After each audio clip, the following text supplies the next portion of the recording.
Hey there, it's Dave. I just wanted to show you today the project that I'm working on currently. It's a remote controlled decoy. Now this is not for hunting, this is for bird watching.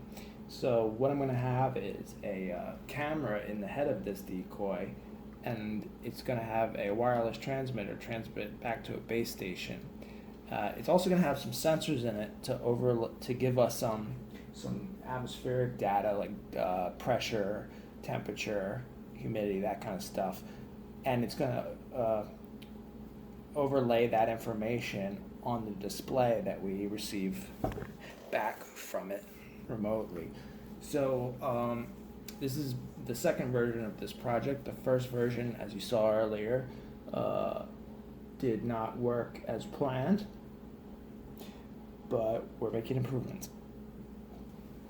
So what I have so far is this new decoy, and I cut it open and I put two propellers on there like this so I can implement a tank drive type system where one propeller goes forward, one propeller goes backwards, and we can do the turning like that.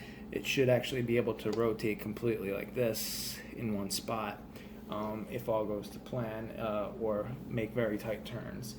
And for the motors, I have these two DC motors, if you check it out in there, that I mounted on a little custom-made metal doohickey that I put together.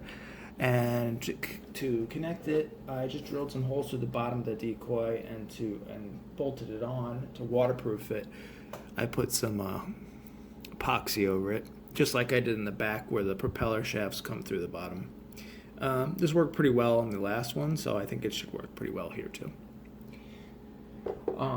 Another change I made is, if you see here, this is the original motor driver board. It's pretty hefty.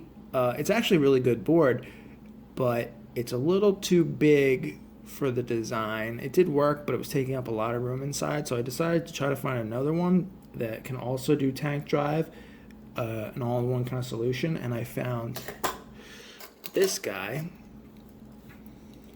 which is a, what is it called? A Scorpion Mini, I believe. Yes, there you can see Scorpion Mini. I got both these boards actually from robotshop.com. They have a lot of good stuff for building this kind of thing. And this one's very nice though, because this one, it does the same functionality as the larger one, more or less, but it also has a auto shut-off feature, so if it loses the signal from the remote, it won't just blast the engines full speed. This one does that, so if it loses the signal, the engines just go crazy, which you saw in the video in the beginning. So yeah, this is a nice little board. I've tested it, it seems pretty good so far. I don't know about longevity or anything like that, but I think it's going to serve its purpose well.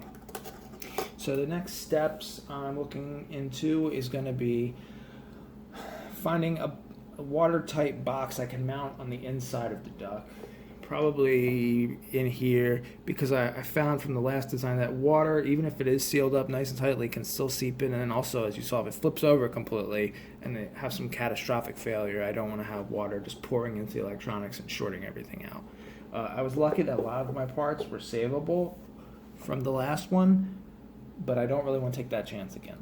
So I'll show you again when I get a little farther with the project. I'm hoping to be able to test it in a few weeks, at least just the remote control portion of it, and because we're going to go up to the lake and see how that goes.